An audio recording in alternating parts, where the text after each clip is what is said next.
to part 78. On my video series, I'm going to use Blender 2.7. In this tutorial, we're going to continue on from the last tutorial in which we started creating the opening title sequence for the show Stranger Things, but of course with your own titling, with whatever title that you want. In the last tutorial, we created the basic scene setup. We created the outline lettering, the words that we're going to be using. Of course, you can put your own words in there. In my case, I'm doing the title for my channel, Born CG. We also created a fairly complex material that uses both that Voronoi texture and the noise texture to make the glowiness of the letters uneven and give it a really fine speckle as well.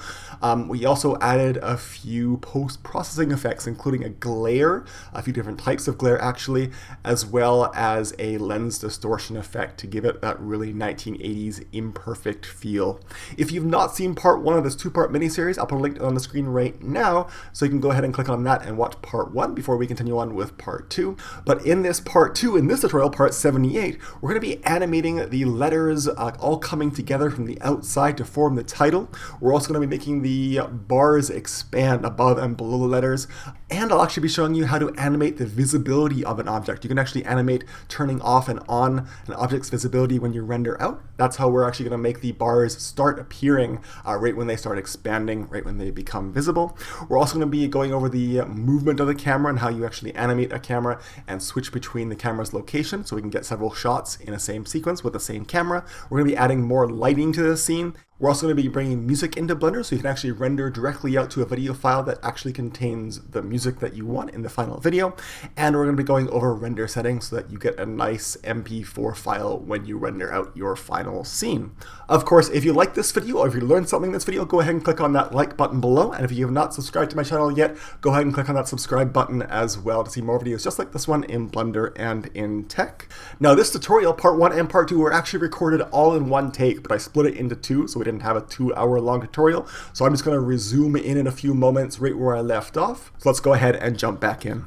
At this point, we want to break into animating the letters in our 3D space, as well as the camera, as well as the bones that are at either end of these bars. So I'm going to make this 3D viewport over here quite a bit larger. I'll get rid of the side panel so I can keep my camera and see how it looks through my camera as I'm animating the camera. But I'm going to animate the letters first. So I'm going to make that taller and that shorter.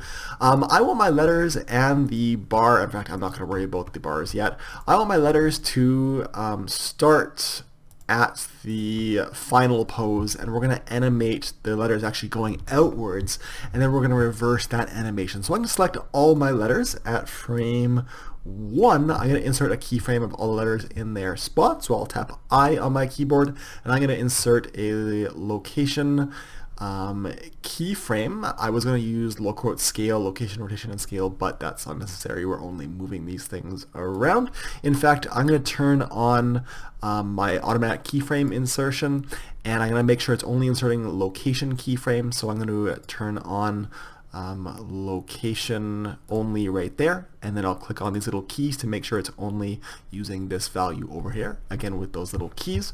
So let's go to the top view. And I also want these letters to stay like that for a little while, maybe for about 140 frames or so. So I'll go there, I'll tap I, and it'll insert that kind of keyframe that we have set up right there again. So that's great. Let's go ahead and move at frame. How far did we go? 460. 460, we're going to have them at their farthest location. So I'm going to move that B, I'll press G and put it maybe way over there. I'm going to put the O kind of past it. That way we're going to get a nice sort of passing. The O is going to pass the B. This R is going to start and be higher up. This N is maybe going to start over here. The C is going to start there, and then maybe the G will do the same sort of a thing. It'll come in.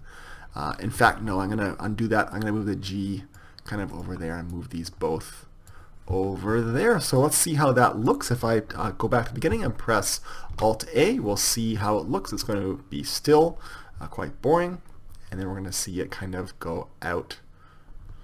Now what we don't want, what we're getting here, and I don't want this, is it's we're only going to frame 250, so I gotta change that n value to 460. And I just came up with that value, by the way. That 460 just came out of me playing around and seeing what worked and what speeds things had to move and things like that. Let's go back to that 140 and see how this looks. I don't want any letters to overlap at any point, so I'm going to have to adjust the starting places of the O and the B there, and that N is obviously going way too far. And so let's go ahead and see what we're doing here. That N needs to come back, so it's going to be right about there. In fact, I think what I'm going to do is put it down there, so that I want to kind of get some nice like crossing or just skimming by each other. So I like how that N and the C there are really quite close. I like that quite a bit. I like how they kind of feel like they're not quite at the right spot. They're not coming in at the same speed exactly. That O and that B are a big problem, so I actually want to maybe go back to the N there and start that O a bit closer, so that as it kind of goes by, and it's kind of hard to think when we're animating backwards here. At 460, maybe I want that to be like that. No, I want that B to be a bit slower, so I'm going to move that down to right about there. Ooh, we're pretty close, but no cigar. Let's move that a little bit farther away. We're still a little bit. What I'll do is I'll move that closer. Now we're going to do a little bit of tricky work here. That's just not quite there yet. We're going to actually animate the camera, not in a still a bunch of poses. We're actually going to control how fast letters look as they're moving by actually following along, animating the camera following along with letters, so we can really control how fast it looks like the letters are moving. Even though this B obviously moves a lot quicker than the O, you won't see that in the final animation because of the camera will be following along with the B and the O at their own speed. So we gotta move that B a little bit farther away, so right about there. Perfect. So is anything else overlapping? No, I like that quite a bit. Okay, let's go ahead and reverse this animation. So I'm going to press A a few times to select the entire thing. I'm going to go to the middle of 460, which is 230. And the reason I'm doing that is because my playhead is where things will scale around. So I'm going to scale this whole animation to negative 100%. So I'm going to tap S with all the keyframes selected. I'll tap S and then -1 and press enter. So S and then -1 and then enter. And now that last keyframe is now at frame 0. And we have all the letters coming together. I'll press Alt A so you can see what that looks like. And it's quite a slow animation, I know, but that's sort of the length of time we want to show all those different letters coming in at. And then they're all coming in, and at that point I would want to animate the bars after they're kind of settled for a moment. So maybe at about 340 we want to start seeing those letters. So at 340 I'm going to select the bones at the bottom bar. I can do them in any order I want, and those bones are still in object mode. I'll go to pose mode to animate. We have auto keyframe insertion turned on, so I don't have to worry about inserting any keyframes manually.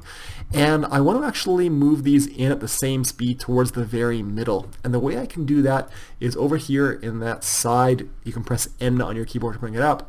I'm going to restrict the scale of each of the bones to not be able to change. So individually, if I lock all 3 axes of both bones and I scale, if I select both bones in pose mode and tap S to scale, you can see that the bones themselves are not stretching, but they're moving in closer to each other, which is exactly what I want. So at 340 I'll tap S, and actually I just realized no, I thought that we wouldn't get anything because we have location, but I'm scaling, but it's just moving those bones, so we're good. It will insert a location keyframe, and I'm going to move my mouse farther away so I don't get any problems there. I'm going to have it start right about like that. Now don't worry about the fact that our this little stub now is going to be in the entire animation. We'll fix that in just a sec. We're going to animate the visibility of that bar in just a sec. So let's see how long it should take, maybe to 380. I'll tap S again, and I can move my mouse out and it'll loop across very nicely. See how it's going off one side of my screen over here, and it goes on the other side, and we'll go to right about there, matching up with the N roughly. Good. So now we have the bar expanding out. We don't want the bars to expand out at the exact same time though, so we're not going to match it up at 340. Maybe at 355 or so we'll start this animation. I'm already in pose mode of that armature, so I just going to make sure that these bones cannot be scaled at all. And I'll go to 355 and I'll tap S. I'll zoom in and make it a little nub there, and then I want to see that it's going to be about the same speed, maybe a little bit longer because it's a longer bar, and I'll tap S, and again my mouse can loop. There we go, and right about there. How is that? Oh, you know what? I think I might have gone in reverse. I think that's what's happening there. So I'm going to go S. What's happening? Yeah, I had gone in reverse by accident, so I'll make sure that that doesn't happen this time. So if we zoom in, we have corners again. Yeah, I'm not sure. Maybe you spotted my mistake a few moments ago. Great. So we should have an animation at this point. Let's go ahead and zoom out and see how it looks. We've got the letters slowly coming in. Yes, they do have an interpolation mode. That means they start off slow and they speed up and they slow down. I might actually change that in a moment, but I actually like the fact that they are coming in slowly at the end. And I think that the bars expanding might be too slow. It might be too delayed. Let's see that again. Yeah, I think that is too slow and too delayed, so I'm going to take those armature keyframes, and they're going to start sooner, and they're going to be scaled down. With the S key I can scale down to make them quicker, so let's see how that looks.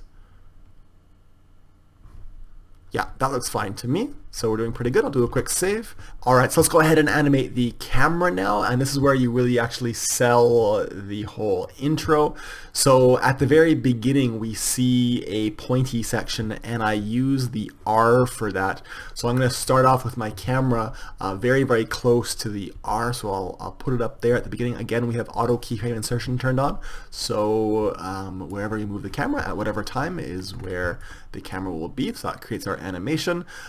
This is the only time actually that the camera will start off lower than the letter, so we're actually going to go through the bottom of the R there, and so you'll notice that it's clipping a little bit. Once it gets that close, it cuts off, and that's actually a combination of the start and end clipping in your viewport. So I have to go to this viewport and change the clipping to make sure it's not cutting off onto the view section just in the viewport, but also with the camera selected under the camera tab, I'm going to change that start value to 0, so now we can get closer to the object and not have to worry about it. And I'll move that over a little bit, and you can hold shift, I believe, or control. Why is it moving in the wrong direction? Yeah, if you hold shift you can move it more precisely. I'm going to move it down a little bit, and on the y-axis and then down, so it's actually looking through right about there. And then the camera is going to go up a little bit, so I'm going to go to maybe about frame 40 or so, and the camera is going to go up, and it's going to track along, it's going to follow along with the R, and I think maybe I'm going to move it over a little bit too, so let's see how that looks. I like it. Let's see how it looks when we just watch it. So it's going quite quick now. I actually don't like that, so I'm going to move this keyframe down. I'm going to select it and press G and move it, because I only want a few cuts in here. We don't want to have too quick of shots or anything moving too quickly. So as we scrub through, it's not going to look very good. but I have to play it with the Alt-A key. And why is that happening? I'm actually going to change my viewport over here from render to material viewport shading. I think that's why it got quite jittery there. Let's watch it again. Yeah, so it's fine now. Right about there, it's too high up on the R, so I'm going to move that down. We want things to be moving very nice and slowly. Okay, so the camera's moving in a kind of a funny way. I'm going to do this R, and then I'm going to speed up the video as we're going through, and I'm going to stop at certain points so you can hear me, but this part's going to be quite fast going through for the sake of this tutorial. I don't like how this bar is right there, so I'm going to move the camera over a little bit, and let's see how we're doing here. So it's going to go up, and then I don't like how it's going down on the R right there, so I'm going to move it up a little bit. And I think that might be because of the keyframe interpolation. So I'm actually going to select these two keyframes, and I'm going to press T on my keyboard, and I'm going to change the interpolation to linear, and hopefully that will change how it smooths out. Yeah, it changed it quite a bit. We can now see it's going up, and it's not doing like a curve in terms of how the camera's moving. So if I do that now, you can see it's moving in a straight line, which is more easy to predict and control. So right about there, and maybe like that. Yeah, that's a lot better. I like it. And so we're only going to hear it'll start going past the camera right there, which is okay because we're going to switch where the camera is from one keyframe to the next. So do I like that? Yeah, and I think that might actually be a little bit too long of a clip, so I'll make that shorter. Of course, I have to adjust where it is at this point. So maybe like that. Okay, so at frame 66, that is where this shot will end. So I'm going to use my arrow keys on my keyboard. I'm going to go to frame 67, and now we're going to switch over to another letter. So I think at this point I'm going to go down to the N, so I'll press 7 on my numpad to go to this window's top orthographic view. And at frame 67, I'm going to animate the camera moving straight down to this location. So let's go and see what it's doing there. If I had this viewport set to lock camera to view, so if I scroll down it'll zoom out, which is okay because I want it to be a bit higher up at this point, although still pretty close. Let's see what's going on here. Maybe I want at this point the end to go past the camera just like that, although not too quick. So I'm going to move that over there, and again we're at frame 67. I don't mind where this is. Let's go and try to do the same length of cut, so like that, to make this the same distance as this, and I want to follow that N down a little bit. So let's see how that is. Let's watch it.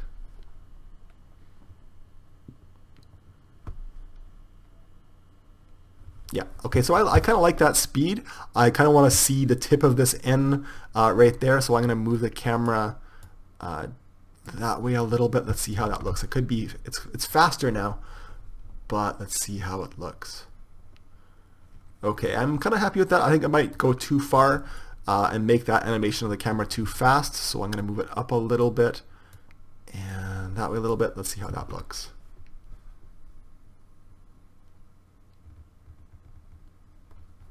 Okay, so it's sped up right there, but that's okay. We're going to move the camera again. I'm going to speed up the video at this point, and I'm going to go and cover a few of the other letters, especially where things get close to one another, where that O crosses the B. I want to cover that. I also want to cover some of the G, so we're going to speed up this next part of the video, and we'll come back once we've animated all the shots.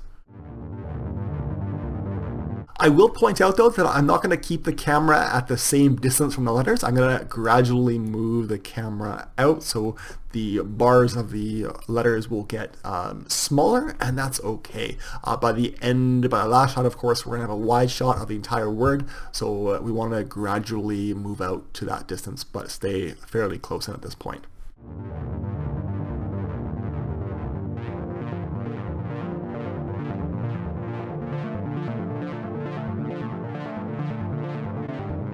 Alright, so I took about 10 minutes and I animated out my camera movement. You'll notice again that there are sets of 2 keyframes, and that's because you'll see the camera actually just slowly move over here. You can see it move as you watch through the camera over here. It'll move slowly and then it'll jump because we have 2 keyframes right next to each other on frame 66 and 67, and then nearby next to each other frames in pairs as we move along. You'll notice that these shots actually start longer and get tighter or shorter and shorter and shorter as we move along, and that's a very common thing in video editing. You want to start slow and then get faster and faster to get things moving more intensely for the viewer. So let's go ahead and press play or Alt A on our keyboards to take a look at the animation over here.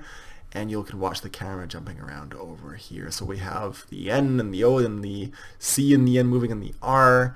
And then I don't quite like how fast that B was moving in that shot, but as you can see, we're sort of jumping around to the different letters, and we get that nice animation of them all coming together at the end, and then the bars coming out. Notice how on my animation, frame 293 up until frame 408 or so, the camera is pulling out slowly, and then I have this last keyframe. I selected it and pressed T on my keyboard, and I set the keyframe interpolation to Bezier so that it would hopefully kind of come to a stop, not quite so abruptly in the end.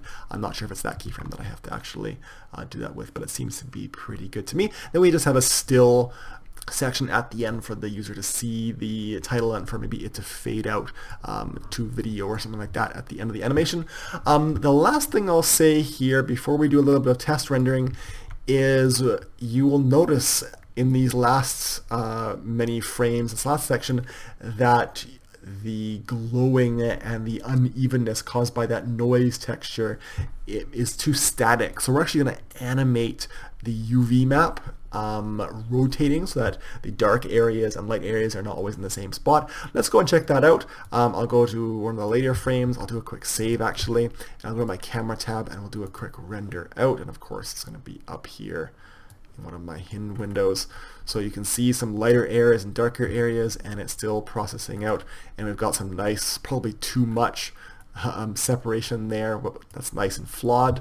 Let's go back to our compositing nodes. I might turn that down, that dispersion in the lens distortion down to 0.6, and so we'll see hopefully that effect once it processes will get less. There we go, maybe even something like 0.4. And you could even animate this value so it's higher when we're closer up, and then at the end it's lower. You could create keyframes for any of these values. But as this is backing off in this last section, and in fact, I'm going to make this dope sheet not as tall, and I'm going to make this viewport be rendered. You're going to see that you don't want these areas to be static, where it's dark versus light. So I'm actually going to go back to my material nodes, and I'm going to select one of the letters, and it's this emission, this noise that's affecting the strength of the emission that I want to actually rotate. Now it's using a UV map when we unwrapped the entire word for the positioning of the clouds, but in between the UV map and the noise texture, I'm going to insert a mapping node. So I'll press Shift A on my keyboard. I'm going to add, and I believe it's under vector and mapping. And I'm going to put it right in the middle of that noodle. And this is going to affect again all of the objects at the same time because they're all using the exact same material. Now the UV map for all the objects is plugged into it. So let's go ahead and zoom in on that so we can see what's happening here.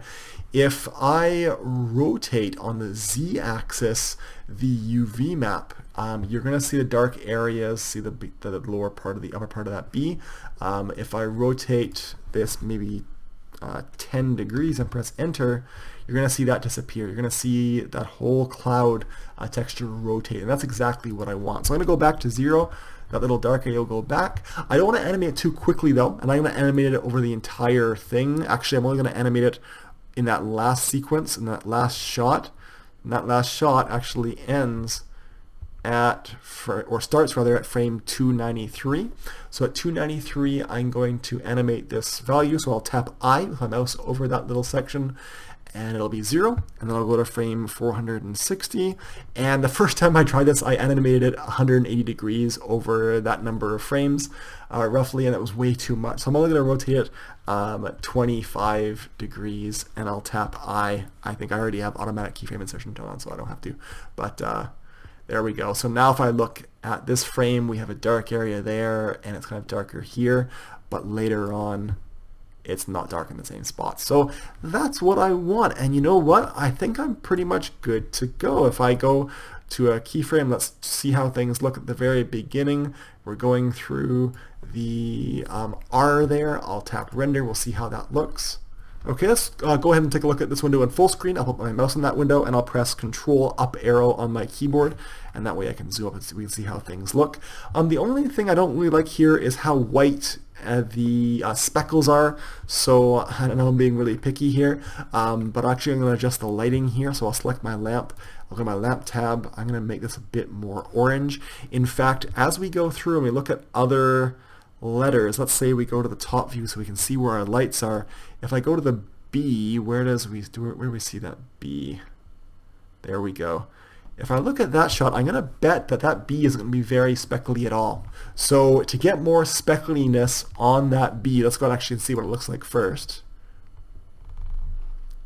Yeah, it's very uniform. We're not getting very many speckles on it, and that's because there's no light nearby. So I'm actually going to go back to the beginning. I'm going to put lights. I'm just going to duplicate that lamp. I'll press Shift D with it selected.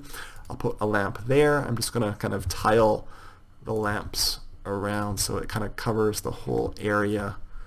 I don't have to worry about it at all. So now if I go to right there at the very beginning, we're going to get more speckles right there. So let's go and see how that looks. Yeah, we've got more speckles there. That looks pretty good. Let's go to a later part in the animation. There it is actually rendered. Maybe I don't want that one, so I'll delete it, and we'll go to a later frame with the N, which is down there. Let's see how that looks.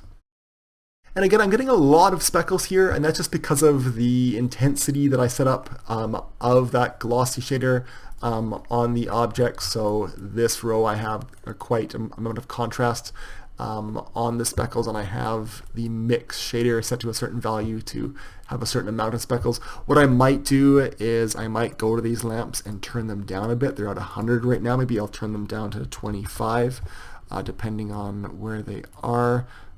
So maybe that one will be the original 100, but then maybe that one will be 100, pardon me, and then maybe this lower one that's over the N will be only 25.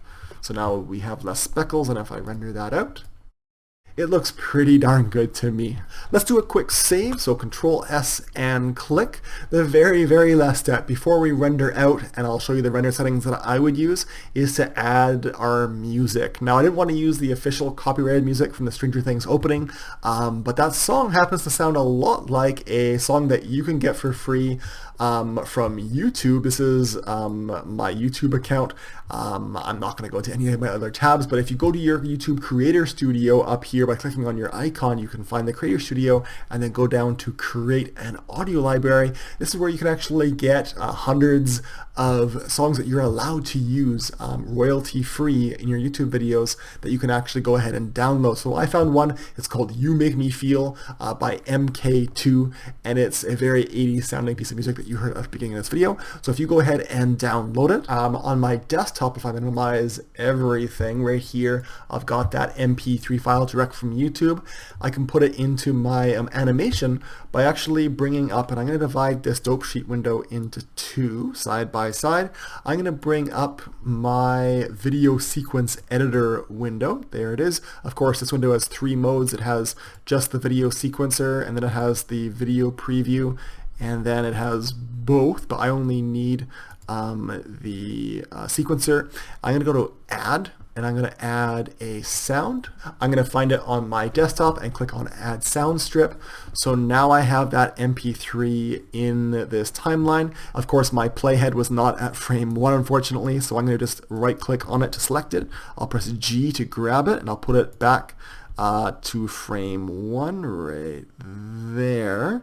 Now I want to trim off the end because our animation only goes to frame, and I believe if I go to view and I uncheck show seconds, it's showing me a funny value here on that playhead. 18 plus 19 doesn't exactly tell me a whole lot, so show seconds, there we go. It's turned off now, so now I can see we're at frame 460 right there.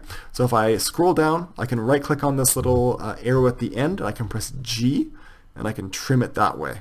So I'm going to put it down to about 460, and I can put it right there. Now if I want that music to fade out, I'm going to drag this down so we can make this taller. I want maybe it to fade out starting at maybe frame 420 or so. What I can do is open up the side panel in this window, and I can animate the volume of this, and I'll click on draw waveform so you can kind of see. I'm going to animate it, the volume going down. So I'm going to press I with my mouse in this little section. I'll tap I. I'll go to frame 460. I'll turn this down to 0. And I'll tap I. In fact, I think I still have auto keyframe insertion turned on, so I don't think I need to. So now it'll fade out. So now if I drag my playhead back to the very beginning and I turn my viewport shading over here from rendered to just material, so we can see basically what's going on without having to render, and I press Alt-A, it'll actually play through the animation with the music, so I can kind of get a sense of what's going to happen. Of course, we're not looking at a finished rendered version, we're just seeing the viewport shading material. So let's go ahead and press play.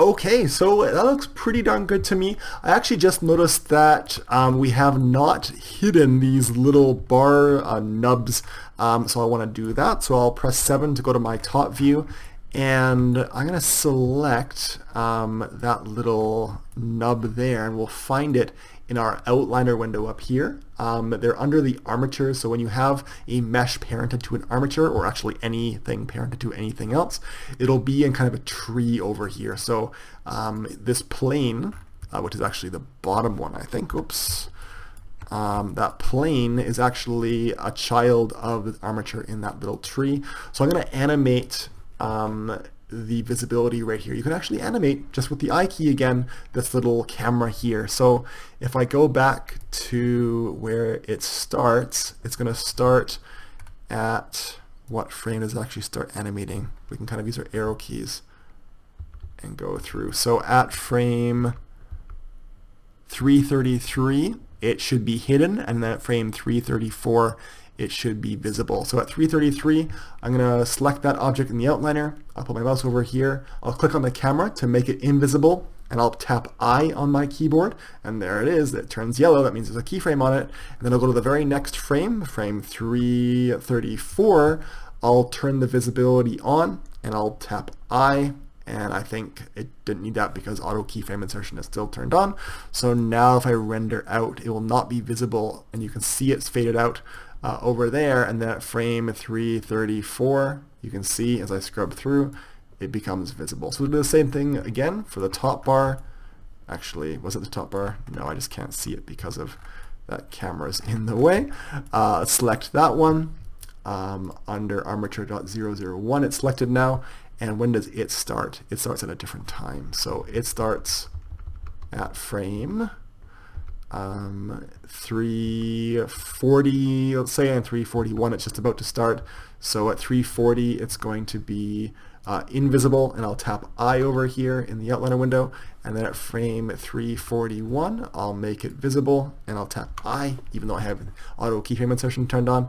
So now hopefully, yeah, I can scrub through and watch it. It's not going to show up until we render. So if I do a quick render right now at frame 321, I'll go to the camera tab and press render. We do not see the little bars, and then we'll go to frame, a later frame, let's say. Oh, we have to wait for it to process the glowing. Let's go to frame 300, and let's see where it actually shows both of them right about there, and we'll do a quick render. we can see the bars now are both there and on their way out. So I think we're pretty much done here. The last thing I'll do is talk about render settings. I'm rendering at 1920 by 1080, of course, under the camera tab. That's 1080p on most high-def TVs and on YouTube. Make sure you turn your scale up to 100. If you leave it at 50, which it is by default, you'll only get a video that's 1/4 the size of 1080p, which is not what you want probably. Make sure your start frame and end frame are set correctly. These two values are tied to these two down here. In terms of your format, you might want to render out to a sequence of images. By default, Blender sets the output format to PNG images, which are still images, which of course will not include your audio down here. But you might want to change that depending on the speed of your computer and how long you're willing to wait to H.264. That's the codec, the video codec that most modern devices and YouTube and most web video services use. H.264 is that video codec. And then under encoding, I would select MPEG-4. This encoding section only comes up when you choose an appropriate movie type. It's not there when you select PNG, so just be careful there. H.264 and MPEG-4. Do not forget, if you are going to render out to a movie and you have your audio clip down here, that you actually need to enable an audio codec. And I use AAC. That's very, very common. Of course, you've probably heard of MP3, but there's also AC3. I use AAC most of the time. It works out pretty well. 192 is a good bit rate for most audio for most purposes. The only thing I might change here to get a better quality is I might change this 6,000, that's the bit rate of the video, up to a higher number like 10,000 or 12,000 depending on the quality of the video that I need.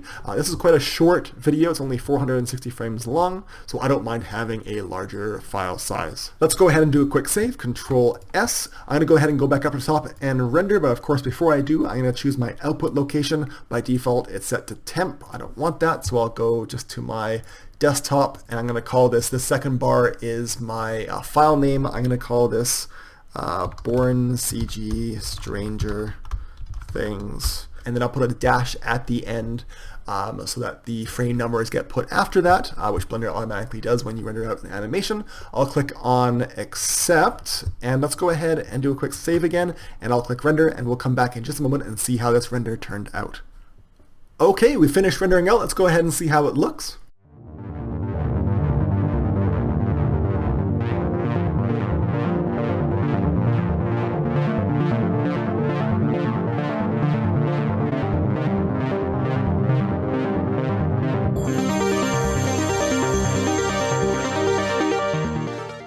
And that's going to be it for this video. Please go ahead and click on that like button if you're learning something in this video, and click on subscribe to see more videos just like this one on my channel in Blender and in tech. Go and check out my Facebook page at facebook.com/borncg. On that page I post previews and teasers for what I'm working on next, and people can communicate more directly with me there. But that'll be it for this video. Thanks for watching again. Bye-bye.